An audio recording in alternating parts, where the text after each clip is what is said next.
All right, what's up, guys? Tyler McComas with the Ref Sports Radio Network right here in Norman. You can check us out 1400 AM in Norman, 94.7 FM in the Oklahoma City area, or if you're out of the kind of the Oklahoma region, Sports Talk 1400 in the App Store. You can download it there. Catch me every weekday afternoon from 2 to 6 p.m. Hey, let's just talk some Sooners here for a few minutes, all right? The big story right now when it comes to OU football recruiting has been for the past several weeks the recruitment of Lebbeus Overton, 5-star defensive lineman out of the state of Georgia. Now, OU made the Final Five for Lebbeus, and he would be, I say would be, he's going to announce his commitment on Friday, would be the highest profile defensive player, especially defensive line player, that OU signed in a long time. But some not so good news yesterday on that front, because after his Texas A&M visit this past weekend, Lebbeus announced that he's going to make a decision on Friday. Now, that doesn't mean that OU's completely out of the race, but if you're looking into it, probably a pretty good indication that he's going to end up at Texas A&M. OU was thought to be in the mix this entire time. Offered his older brother, Micaiah, that played at Liberty last season. I think he had one tackle in his career. But you offered his brother to entice him even more to try to come to OU. But sounds like the A&M visit was awesome. And about 72 hours after his visit to College Station, he's going to announce on Friday. And at this point, what's the Final Five? You got OU there. You've got Oregon there, Georgia, Ohio State, and Oklahoma. Since he's committing on Friday, that means he's not going to take his official visit during the spring game later on in April, which is a huge bummer for OU. I'd be shocked if he doesn't pick Texas A&M. Unfortunate for sure, but he's probably going to the Aggies, and they're going to build even more on the highest-ranked recruiting class in history. So that's kind of a huge bummer on the recruiting front, but I don't think it has to necessarily totally sour the mood on what the state of OU recruiting is right now. This was kind of a big moment in this year's class to send a message across college football, especially the Southeast, that, hey, OU is about to be in and get some kids that they haven't previously on the defensive side of the ball. Now, even with Lebbeus probably going to A&M, I still think that's going to happen. I really do. Like, you didn't get this kid, but I don't think it means just because you weren't able to get him, that doesn't mean that you're not going to be able to get 5-star commitments along the way or down the road. I totally expect OU moving forward to get the first 5-star defensive line recruit in a long time. If not with the upcoming recruiting class, I think in at least 2 years, you're definitely going to see that. OU already now is in on some kids that they haven't been on really kind of in a long time. So they'll be able to land one of these kids at some point or another. But it's obvious. I mean, if OU wants to take the next step, win a national championship with Brent Venables, we've been talking about it for years now. Yeah, you got to get those big-time defensive line commits. But good news is I think they're in much better position to do that now than they were a year ago under the previous staff. Spring ball going on right now, and what I'm hearing about spring practice right now, physicality. Apparently it is super physical. Even this early on in the spring, like, you think you kind of ease into things with the new coaching staff. Not really. That doesn't really sound like it's the case.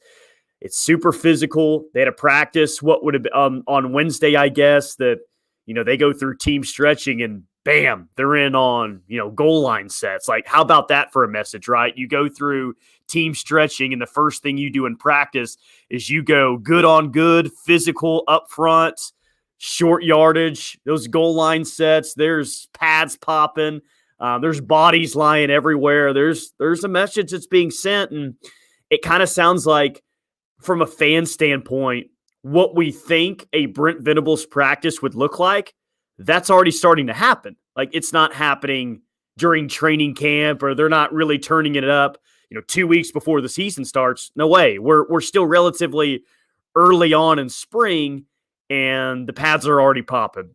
And that's great to hear. And it's also great to hear that this team, they look ready for it. They got a long way to go. Of course, they've got a long way to go with the new coaching staff and and a team that really didn't live up to expectations last year. I don't think that that's a surprise. But what's good is we're this early on in the tenure. Less than 4 months since Brent Venables got hired. He is bringing a new practice structure.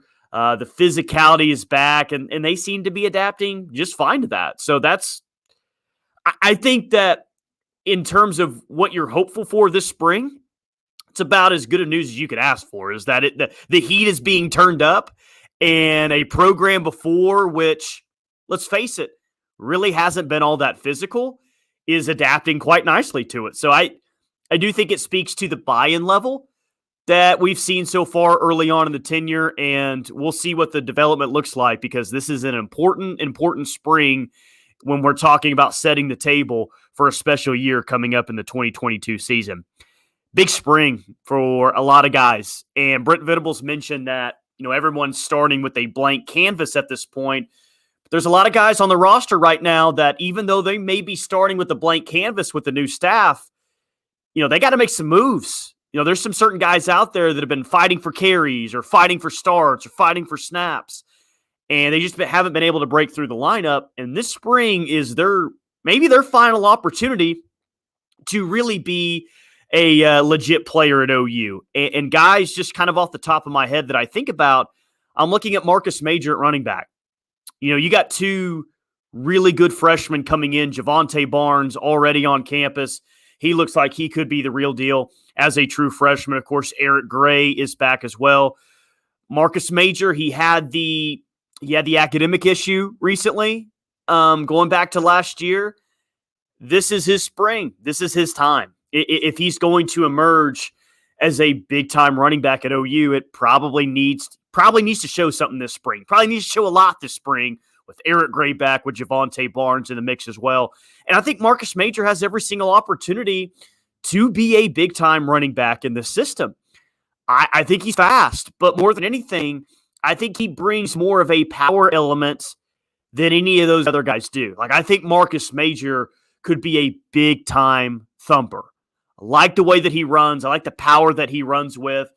I see a guy that can run north and south, and watch out, he can run you over. I think he's that type of guy.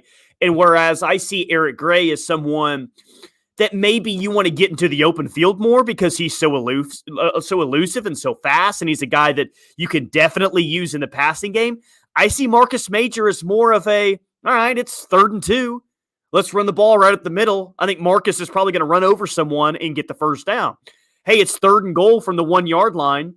Let's roll in Marcus Major in there. He's great north and south. I think that's probably his best chance to contribute, and you can contribute a lot with this offense this year if you're able to do just that. Be super physical, run north and south, and kind of bring the pain. So I'm really interested to see what kind of spring he has. But by all accounts right now, Eric Gray's the guy that's having a great spring. Javonte Barnes, again, he looks the part. But Eric Gray, throughout the offseason, really impressed the coaching staff. In terms of most impressive guys in the weight room and how they conducted themselves, sounds like he's probably in the top 10 in that group. So Eric Gray, if you're asking me right now, I definitely think he has a great chance to be running back number 1 when the season starts. Bray Walker, been talking about this for 3 years now. It's about time for him to break through. It is, and maybe we're even past the point of no return for Bray, but new coaching staff for him. Maybe he can impress. Maybe he's had a great offseason. Maybe he's gotten a lot stronger. Maybe he's ready to take that next step. There's spots to be won on this offensive line. There is no doubt about it. But if Bray Walker is ever going to live up to that 5-star billing at OU, it's got to happen now. It's got to happen this spring. He's got to emerge as one of the better offensive linemen on the team. David Ukwebu, thought that he was going to be kind of the breakout star in 2021. Made probably the most acrobatic play I've ever seen in a football game in the Bedlam game in 2020, but it just didn't happen for him in 2021. And it didn't happen for a lot of guys defensively in 2021. Even the household names you had coming back that you thought were going to be major contributors, a lot of people struggled defensively last year, but David Ukwebu Never really turned into that player that we thought that he was going to be, or we hoped that he was going to be coming into last year. So if I'm talking about guys to where this is kind of a make or break spring, that's who I'm thinking of. I'm thinking of Marcus Major. I'm thinking of Bray Walker. And I'm thinking of David Huebu for sure.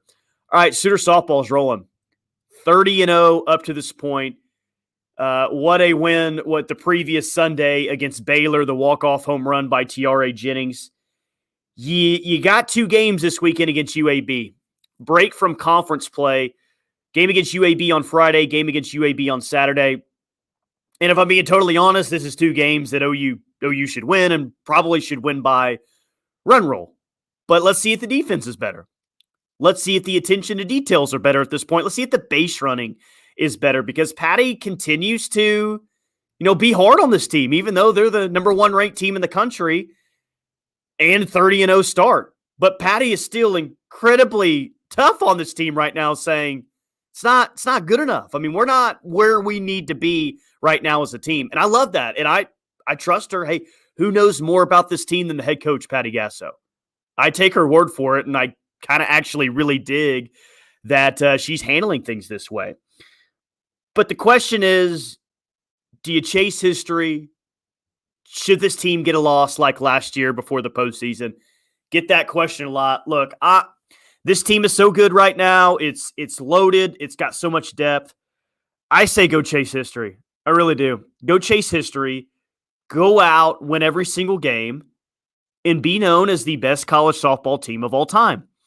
Be considered as one of the best OU teams of all time. Heck, if they continue on the streak that they're on right now with run rules, one of the best collegiate sports of all time, regardless of sport. I mean, I know that might sound crazy to say 30 games into the season, but with the tear that they're on right now, if they take care of business throughout the rest of the regular season and win a national championship, we're going to be placing a team in a category that few OU teams have been mentioned in before. So I know that that's not actually, on their mind every single day, but with a 30-0 start, it's really difficult to not talk about an undefeated season. And I certainly think that that's on the table right now for OU. So do they need a loss? Should you hope for a loss before the postseason? I say no. Like, you're never going to actively go out there and try to lose a game. So go chase history with this team. We know that it's probably the deepest, the most talented team that OU softball ever had. And that's saying a lot for a program that I consider the best in the entire sport. So when you have probably your most talented team ever, go chase history. And I'm not going to be surprised at all if they do just that, if they chase history and they end up going from start to end and having an undefeated season and winning a national championship. I keep saying it, but it's so true right now. Nothing this program does shocks anyone. The 30-0 start doesn't shock anyone. Having a true freshman that's your ace in the circle, one of the best pitchers in the entire country, doesn't shock anyone. They go undefeated in the regular season, not going to shock anyone. Like, there's nothing they can really do at this point for us to say, yeah, I didn't really see that coming. So it's on them now. Go win a national championship. Go be thought of as one of the best teams in Oklahoma history, because I certainly think that that is on the table right now. All right. Appreciate you watching. Try to do one of these every single day. Again, 1400 AM if you're in the Norman area, 94.7 FM, Oklahoma City, and really all across the state of Oklahoma, or the Sports Talk 1400 app. Sports Talk 1400, search it in the App Store. I'm Tyler McComas. We'll talk to you later this week.